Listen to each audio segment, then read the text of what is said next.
Welcome to the Influence Industry interview series brought to you by Tactical Tech. We interview experts to understand the technologies, the companies, and the personalities behind political campaigns across the world. If you want to find out more, check out influenceindustry.org. We are here chatting today on Friday, October 28th, which is notable because the second round of the Brazilian presidential election is being held just in 2 days. This is the second round of voting because in the first round of voting, no candidate won an outright majority, thus triggering a runoff. The two candidates are Jair Bolsonaro, the current president, and a far-right former army captain, and Luiz Inácio Lula da Silva, who goes by Lula, Brazil's former president from 2003 to 2010. He was a former union leader, and he was Brazil's first working class president. And amidst the war in Ukraine and inflation all around the world, Brazil, like many other countries, has seen rising prices for food, for fuel, and the economy seems to be quite a big issue for a lot of voters.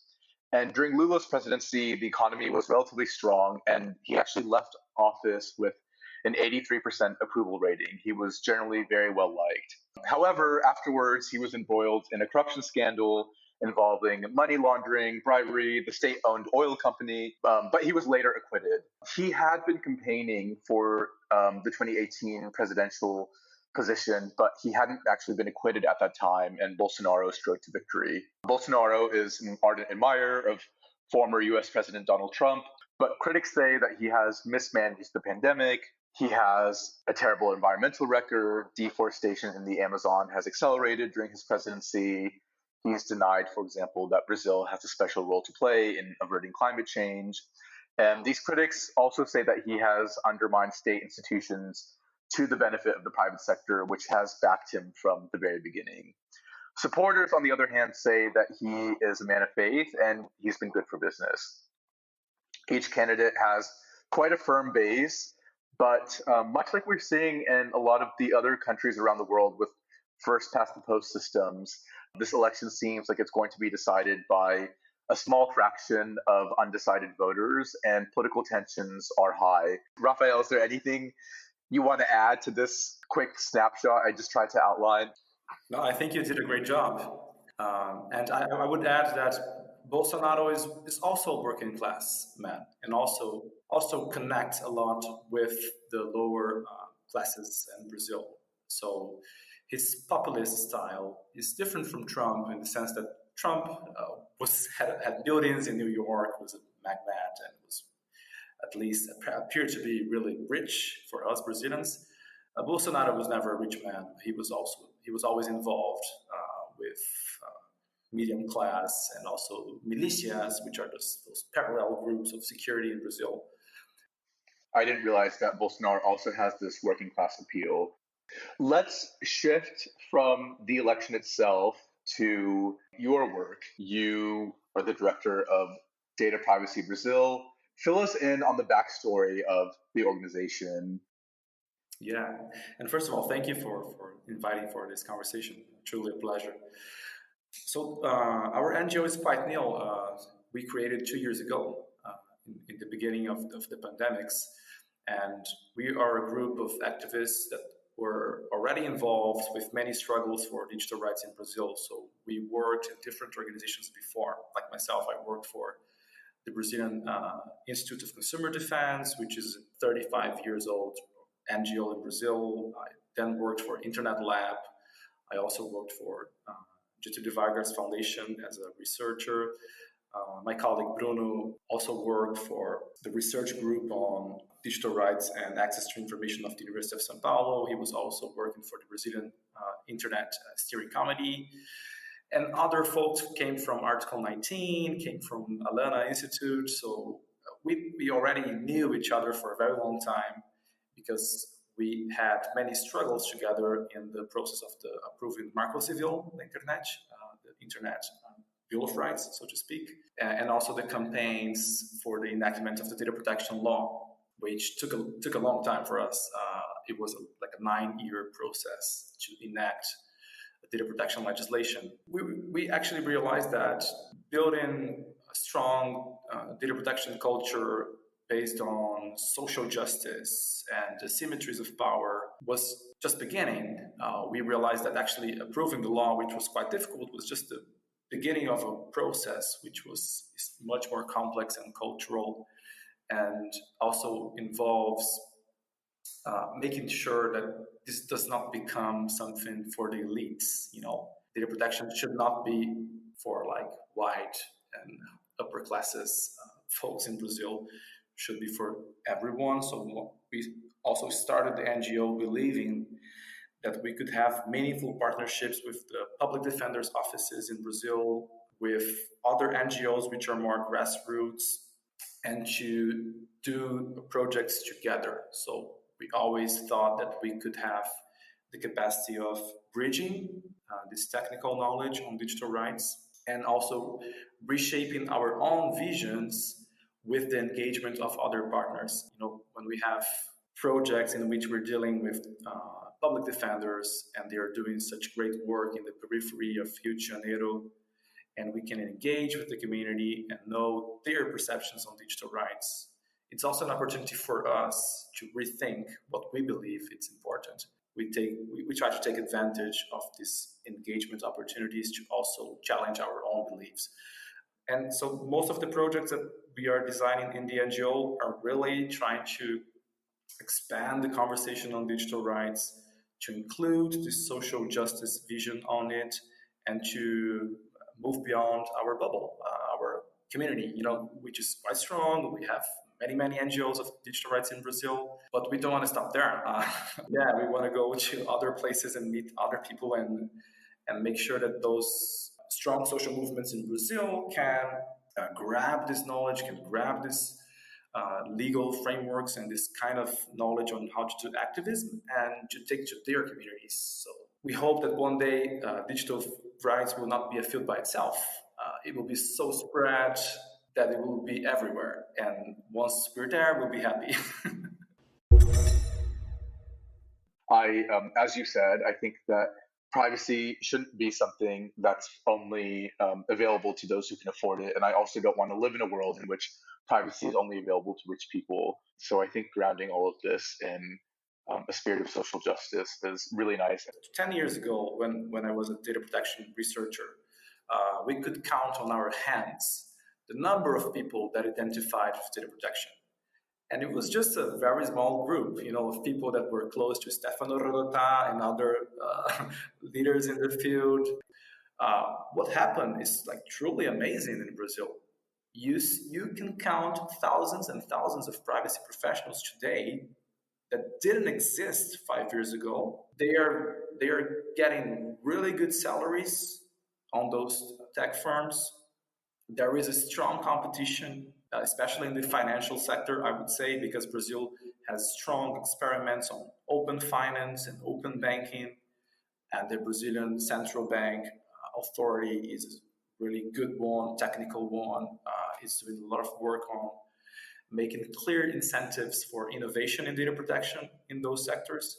So you see something fascinating, which is like people like really being trained and doing great work and to compete to get those positions in the private sector and to become leaders in their fields and to try to implement privacy by design solutions. Of course, that there is some kind of limitations, and I would say that especially in tech firms, big tech firms like Meta and others, probably you will have some barriers of what a Brazilian privacy technology officer or something like that could truly decide in their environment, because probably big decisions will be made in San Francisco.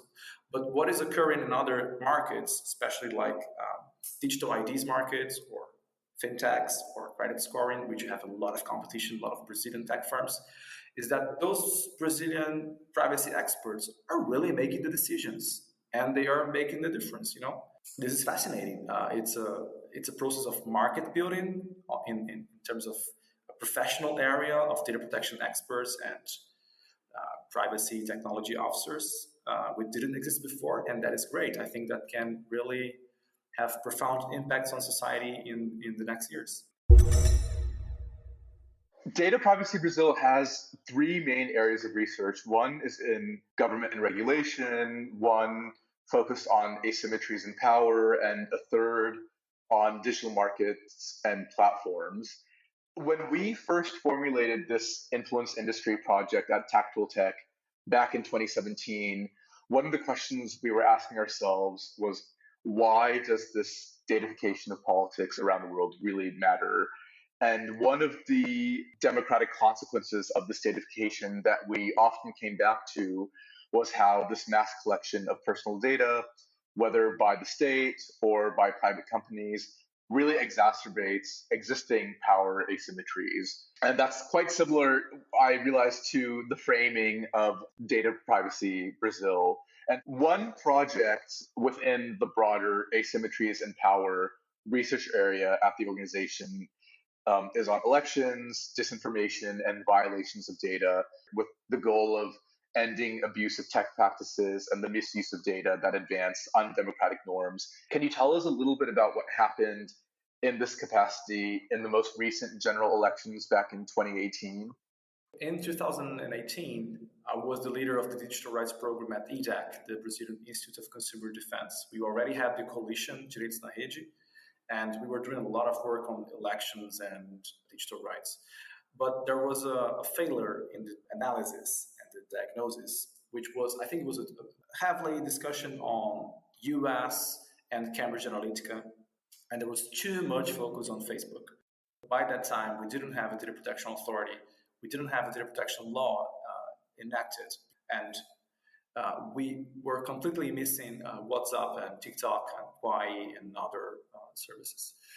When Patricia Campos Melo, who was a famous journalist, and she published the initial reports on a whole group of firms using WhatsApp to spread disinformation and content produced by the Bolsonaro family, it was too late, and there was nothing that could be done, and the justice system was not prepared to deal with one case, which is mostly about getting personal data from sources illegally, like you have someone inside a telecommunication firms or someone inside a bank that can sell you the database, and then you can use that database, segment that database, and make some basic categories of types of people, or identify someone inside a WhatsApp group that can be like a leader and spread by their own the messages. This kind of really basic profiling, who were the message senders inside WhatsApp, who were like organically involved with the campaign. But they did it, and there was no legal remedy and no strategy from the civil society to do a counter movement on that. So that was puzzling my head in 2020 when I began the organization. And when we were focusing on what could we do for this election in 2022, previously we partnered with Internet Lab, and we did a lot of work on legal knowledge on the intersection between elections and data protection. So we set up a study group, we invited lawyers from the field of electoral law, we engaged with some justices of the electoral court and their staff. We did a report together, we published this report together, and then we began changing the resolutions of the electoral court so there could be a strong dialogue with the data protection legislation. And through that resolutions, the electoral court made a lot of norms prohibiting the automated sending of messages through WhatsApp, and also defining a set of obligations for the political parties and the candidates that they needed to demonstrate that they had a legal basis for the processing of personal data. And there would be also obligations during the campaign in the case of a citizen being concerned about the misuses of the data and trying to ask the data protection officer of the campaign, hey, where did you get my data from? Who are you sending my data to? Like, what is the data flow? So the electoral court did a brilliant work on listening to the civil society and doing public hearings and setting norms on the intersection between elections and data protection. It was like a look, a real effect on norm making and resolutions focus on data protection and elections and having new rules about it. So what was uncovered in 2020 in legal terms became covered in 2022. But then there was a problem of, okay, but what can we do if we, during the elections, we get a report from a journalist saying that he observed that there was this illegal use of data and they were sending messages on WhatsApp with this information. So we did a partnership with a group of journalists and Transparency International to uncover those stories. First of all, we needed to deal with the lack of resources for journalists. So one part of the project was about getting the money and getting the incentives for journalists to work on that subject so we could get evidence.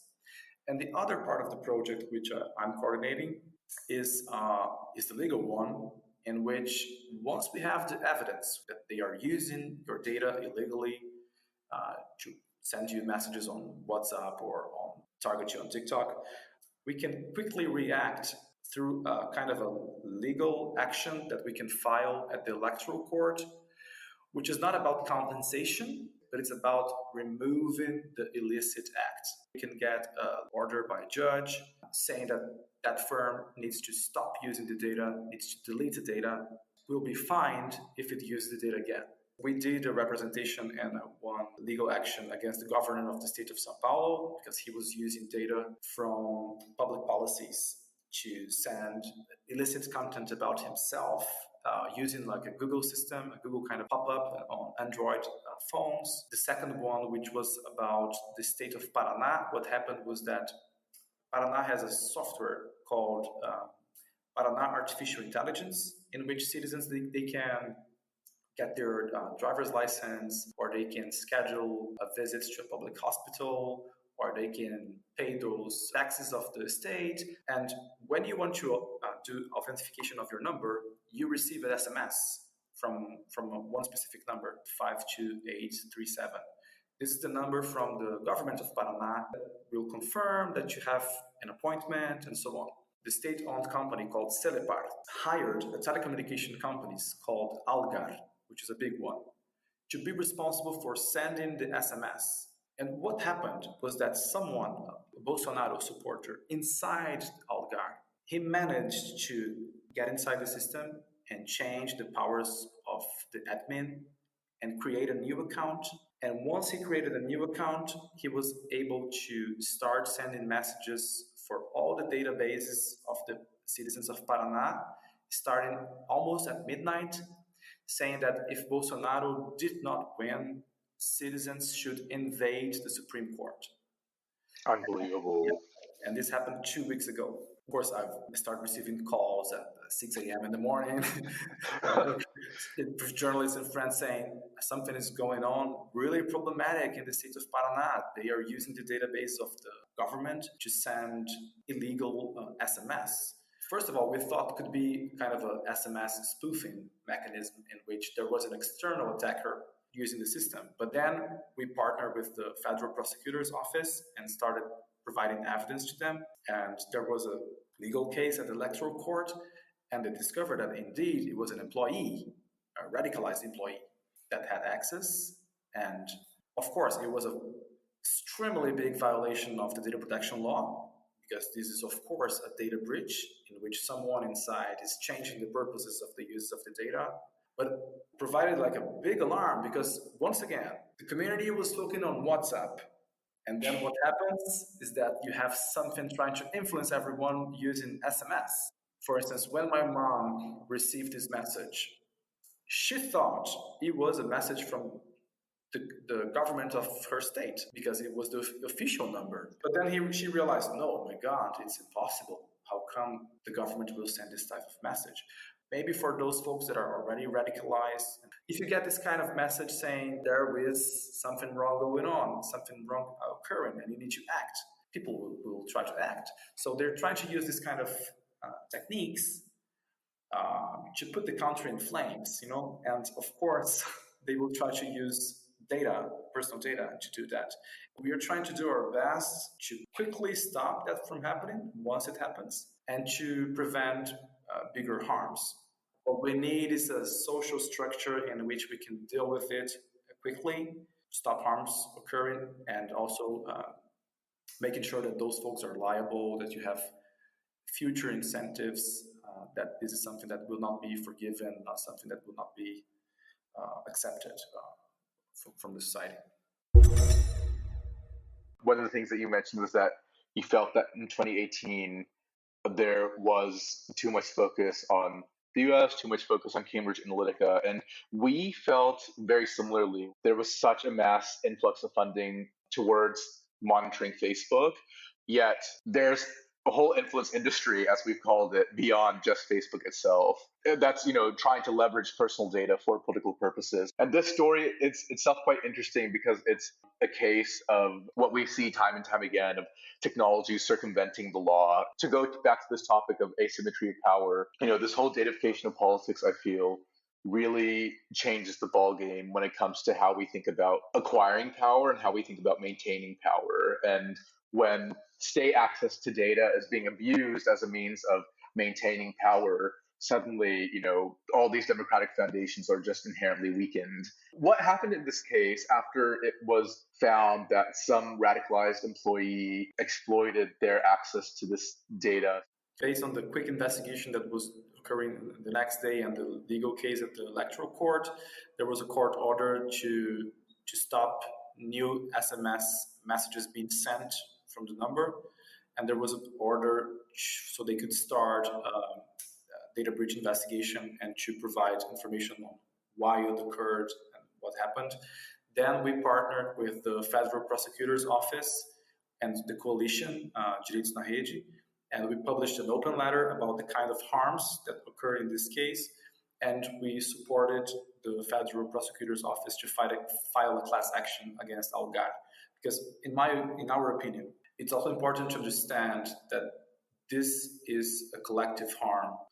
This is like destabilizing. And if we are too attached to legal concepts which are based on concrete harm or financial harms, this will not work at all. And in Brazil, we have a very strong tradition of class actions since the 80s. We have a very strong constitutional tradition on collective rights and the role of the Federal Prosecutor's Office. And we were claiming to the Federal Prosecutor's Office that this could be an important legal decision in terms of providing a clear incentives for other firms to avoid that. And what is important in Brazil with this case is that the compensation goes to a fund which is managed by the federal government and can be accessed to develop projects for social purposes. So imagine that you have like a fine of $100 million against Algar. These resources can be used next year to develop campaigns on privacy and ethics within those companies, or you can have other types of social uses of the resources, which can be also directed to society themselves. It's a very interesting model of punishment, so to speak. I often liken the way in which digital technologies threaten and even undermine our democracies very much the same way in which oil company polluting the environment gets away with it. They internalize the asset and that cost is externalized onto the public. And I think, when it comes to what you were saying about if we just think about these problems in strictly legal, strictly by the book ways, we'll overlook this large collective loss. There's some people out there who say, what incentive do the people in power have to change many of these systems when they themselves are perhaps beneficiaries of what works? But there's also a conversation about ethics as well, because when the Workers' Party, they lost the election in 2018, I remember we had many, many meetings with folks from the union leaders and the Workers' Party and folks from the left.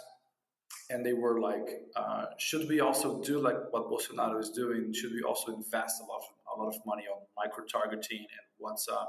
And we were like, no, you should work with us and approve laws to prevent that from happening and setting up a social mechanism in which we can all observe or all react fast.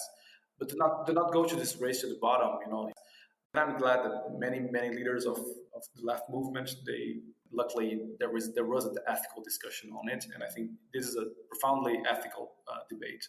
Absolutely. I think that's really why these questions matter so much, because I think we have elections to choose what kind of world we want to live in. If we're going to run a campaign that's completely at odds with the sort of governance and ethical system, social principles we share with one another, that's a problem.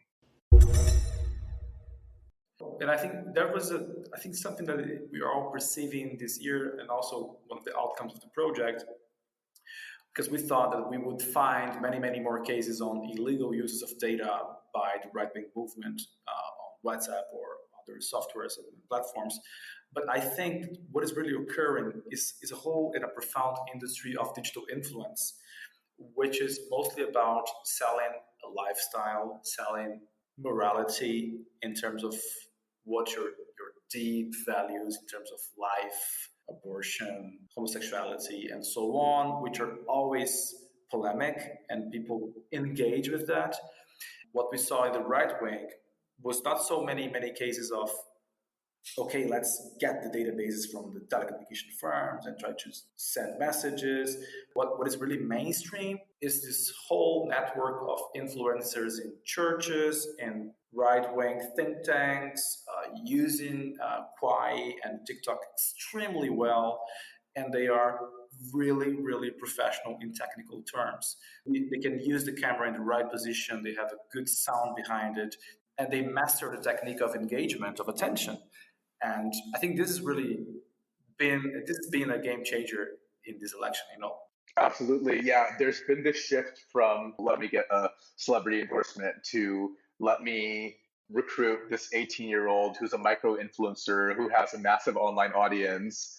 And I think these forms of winning hearts and minds are much softer in a way and in a sense trickier, for those of us who are trying to, navigate this in a way that's protective of democratic principles. Working on this topic can be very heavy, especially just thinking, reading, writing about how digital technologies are undermining our democratic goals and principles. But this example that you just gave of this kind of punishment that ends up being financialized or monetized in a fund that's then used to kind of try to learn from or ameliorate the problem itself makes me think about some of the successes or some of the ways in which this trend towards techno-authoritarianism in Brazil can be pushed back against, which is, I know, a term that Data Privacy Brazil has used and has defined very thoughtfully, not so much as a switch to dictatorship overnight, but this kind of slow, gradual loss of freedoms. On the topic of this radicalized government employee, it made me think about this decree that Bolsonaro signed requiring telecoms to hand over data to the state statistical agency, 226 million Brazilians' data. But the Supreme Court ended up outlawing that whole data grab as unconstitutional. And then something that you just mentioned, which is that mentioning class action lawsuits, there was one in 2018 that stopped the Metro from conducting facial analysis on the emotions of passengers in the Metro, and then one earlier this year from barring the use of facial recognition for public security reasons. I think that case cited the fact that there was absolutely no data protection assessment. What other avenues or forms of resistance, institutionalized or not, do you see as promising against this trend towards techno-authoritarianism in Brazil? It's been almost 3 years since we started this project, and there was a lot of learning as well during it. One avenue which for us was extremely important and had great consequences, moving away from like federal legislations on data protection towards a very strong discourse on constitutional law. I know that this is almost impossible in the US because you have a very rigid and old constitution with few amendments, and now you have this composition of the Supreme Court with mostly conservative and traditionalists. But in Brazil has a very European culture of constitutional law in terms of being inspired by the Portuguese constitution and the German constitution, and also German legal theory, in which the constitution can be perceived as a living legal text and can be expanded because of technological changes. So what we did in this case on Cadastro Base do Cidadão, which was the federal system of interoperability of personal data, we partnered with the Brazilian Bar Association, who filed this constitutional case. Then we jumped into as amicus curiae, and we began producing research on some key concepts that could be used by the court. So one of those concepts was informational separation of power, which is a German legal concept, which means that it is in the constitution to strengthen the capacity of one specific unit of the government to decide many, many things without due process and without slowing down the way in which it can evaluate the purposes of the use of the data and if it's truly needed and if it's reasonable to use or fair to use, or if there are other ways to not use that data because it's not needed. So this is interesting because it goes against discourse of efficiency that Bolsonaro was trying to impose. Bolsonaro is really proud of the way that Brazil is digitalizing the public sector. He is always claiming that Brazil is ranked in the top 5 of the Americas in terms of digitalization processes.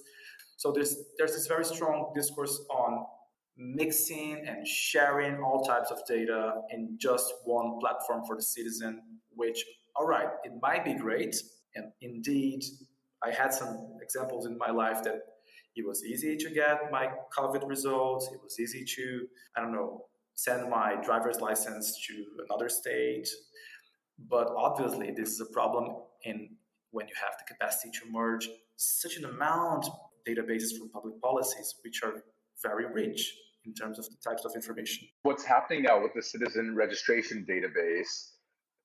This is the public policy that we were attacking, so to speak.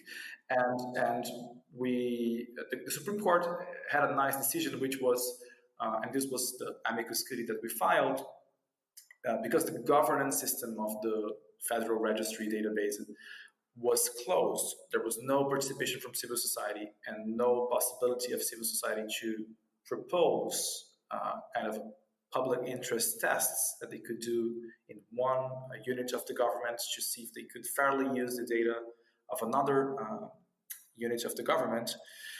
The Supreme Court recognized that the government cannot do this kind of data sharing and interoperability without democratic institutions. So this was very important because it was not like my data, my privacy thing. It was like a really constitutional discussion about institutions and procedures that would make the decision-making process more participatory, which I think is truly important in terms of fighting back techno-authoritarianism. We need institutions that might have spaces for diversity of opinion, that might slow down some processes and might be able to impose some things that are boring, and are costly. Because if we're only concerned with things that are cheaper and more efficient, it's a really bad way towards authoritarianism. Because of course, technologies, they have certain capabilities to really improve efficiency and decision-making processes.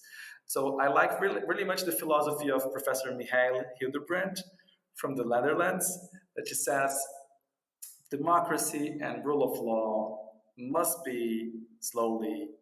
It is a feature by design. And must be somehow boring and must be open to diversity of opinion. So we need to be careful on this techno-solutionism discourse on the efficiency of the new technologies and how it might improve everything, because what we're trying to do a counter movement, it's precisely on that. And we've grown so normalized to cultural efficiency that tech products and services give us. And I think another issue that we did, and this was interesting, we began an investigation against the use of one OSINT, an open source intelligence by the government called Arpia Tech, which was a company founded by a former member of the intelligence agency of Brazil. And he was complaining that Brazil did not have a good solution for open source intelligence to fight cybercrime. All the solutions sold by Italians and Israeli firms. We decided to create one firm and to send this technology in which they can navigate all the web and the deep web, and they can cross databases from Reddit groups, IRC groups, Telegram groups, and they can do profiling on potential threats in terms of illegal uses of databases, illegal selling of databases, and so on. But we were deeply concerned because when the government said, we want to use that, one of the elements that they put in the public procurement was that the government wanted to have open source intelligence capable of accessing Telegram messages. And we were like, wow, what do you mean? That's very invasive. Yeah, and you want to have a software that can do profiling on researchers. And it was written in the procurement. So we got together with 5 other NGOs to take this case to the one federal court that deals with public procurements, public bids, to fight the constitutionality of this. And what happened was that we entered into a big fight against the firm itself, Arpiatech, because we became the vocal leaders and the voices against it. And then what happened was that the CEO of the firm invited us to have a series of conversations. And it was really interesting because when we had the conversations and he showed us, he did some workshops showing the solutions and etc. There were a lot of problems of communication as well. Like they were communicating really bad some of the functioning of the software.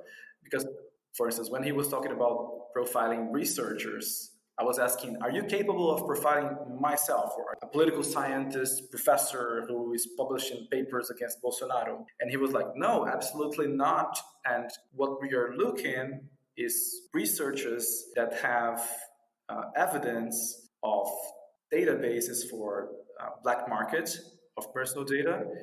So we want to track some of those researchers and those folks that are researching that to fulfill our database so we can think better on where to look.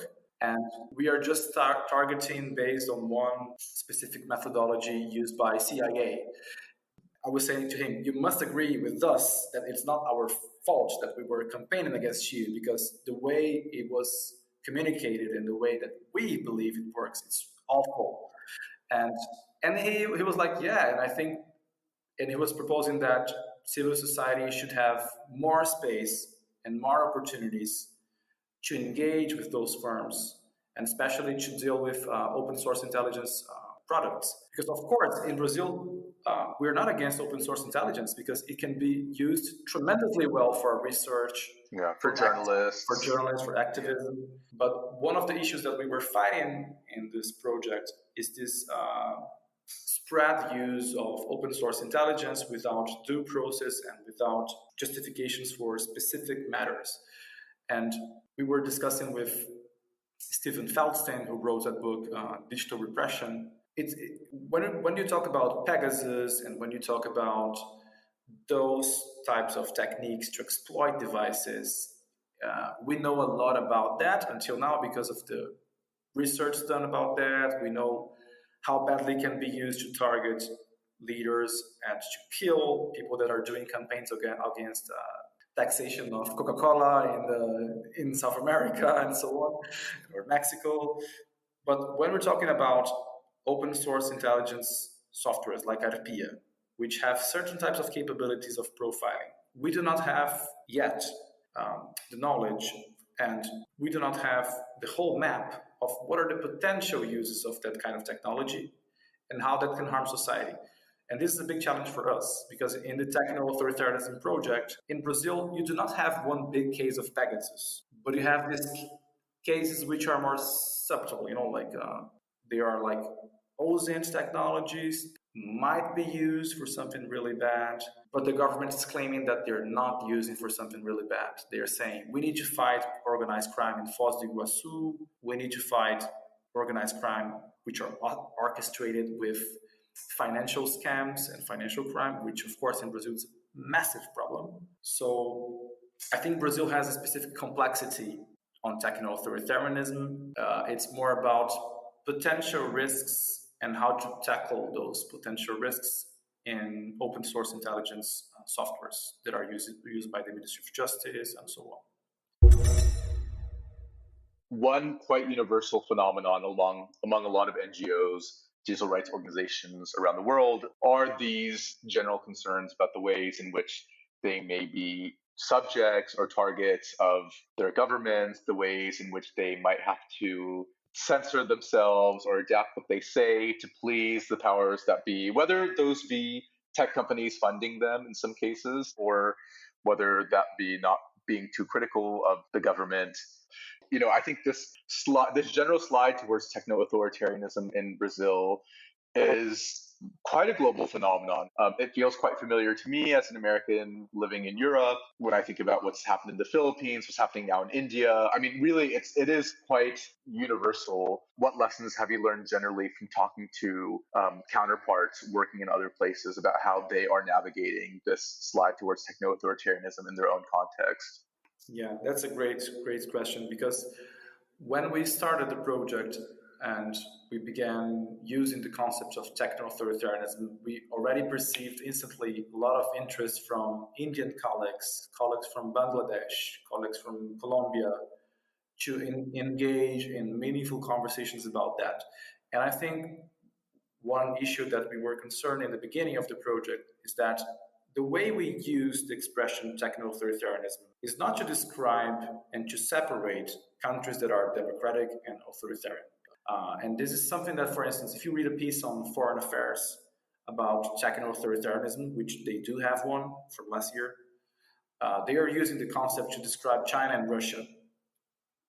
And since the beginning, we stated that techno-authoritarianism is about describing techno-authoritarian practices within democracies, and it's mostly linked with this more slow process of erosion of democracy, and also certain capabilities of technologies that might enhance authoritarian practices.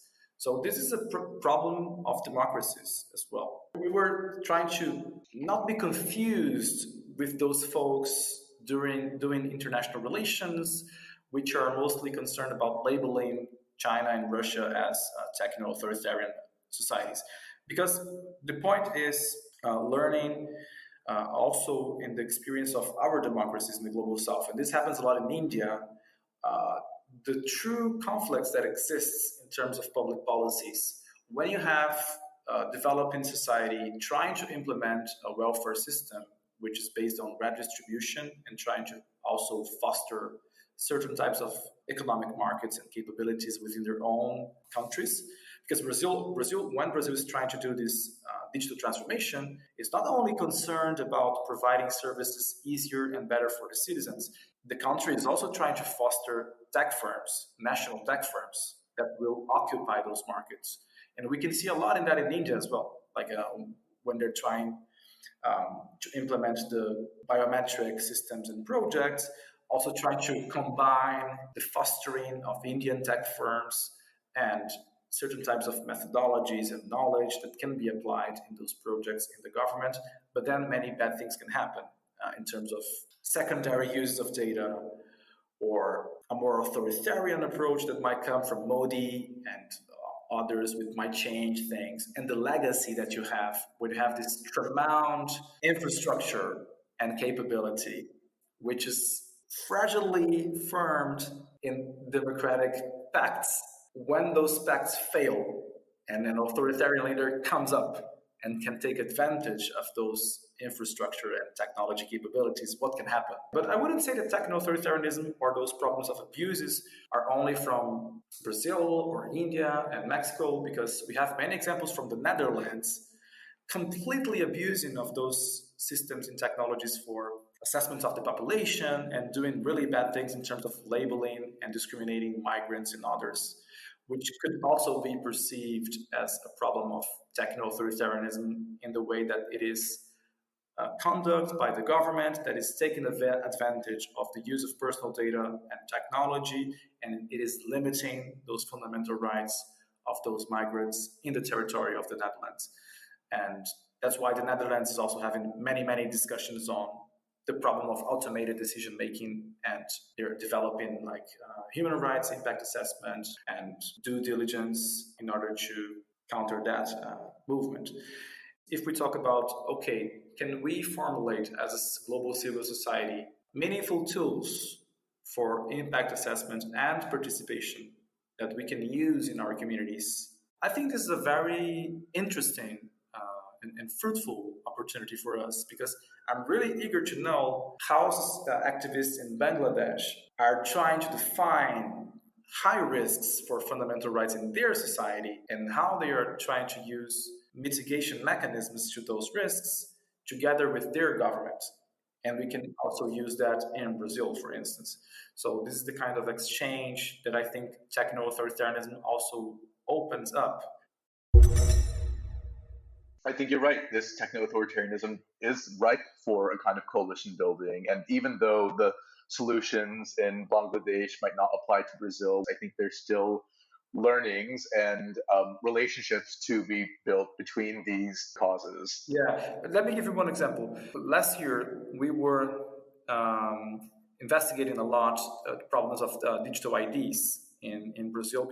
We learned from Kenyan partners that they were doing great work on activism in challenging the digital ID system in Kenya because of the lack of the impact assessment done there.